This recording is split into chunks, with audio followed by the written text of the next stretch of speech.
traditional knowledge, genetic resources, and folklore. A biologically diverse region, the Caribbean is home to many endemic plant and animal species.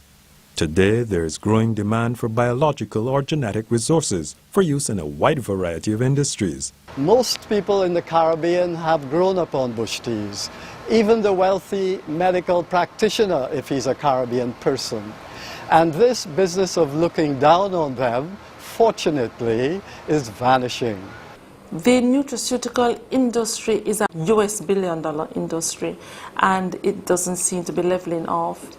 This demand has brought an awareness not only of the economic potential of genetic resources, but of the role played by traditional knowledge systems in conserving, developing, and using these resources.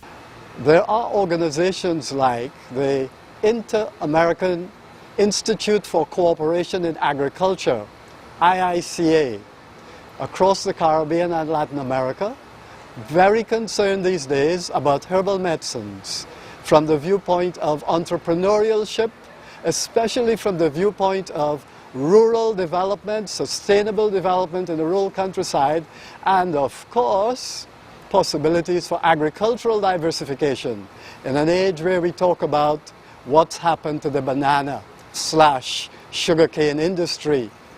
Due to the unauthorized commercial exploitation of traditional knowledge holders by others, the question of the legal protection of TK has come to the fore.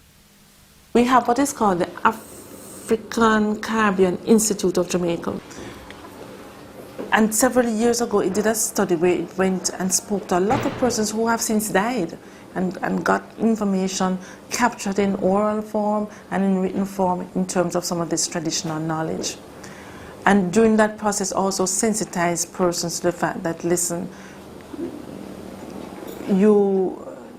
this information is valuable, so you should not be giving away this information. The region's rich cultural heritage also needs to be protected as traditional knowledge, which includes expressions of folklore in the form of music, dance, song, handicraft, designs, stories, and artwork. There are many different ways to tell a story, or to begin a story. You say Tim Tim in St. Lucia, you say Once Upon a Time. Jamaicans say Jack Mandora, me not choose none, they're not taking any side in the story. Trinidadians say Crick Crack, Monkey Break It Back. And of course politicians say if elected. So anytime you hear that, you know it is story time.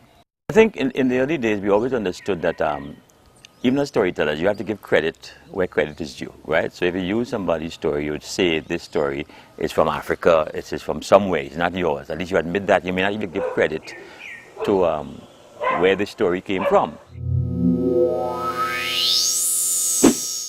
That is the greatest challenge, to make people aware of how people make a living through this artistic and cultural activity. The works of creativity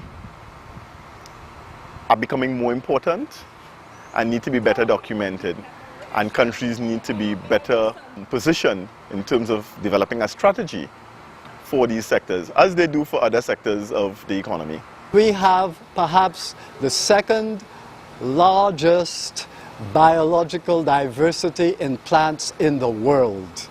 We don't know what we lose. Oftentimes we don't know what we lose.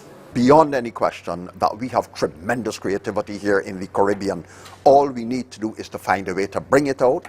We need to get, first of all, the message of creative thinking in.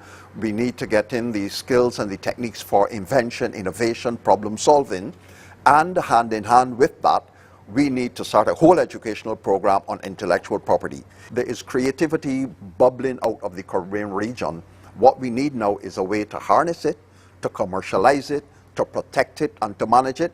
It has to start at the level of government because no other agency has the resources to do it.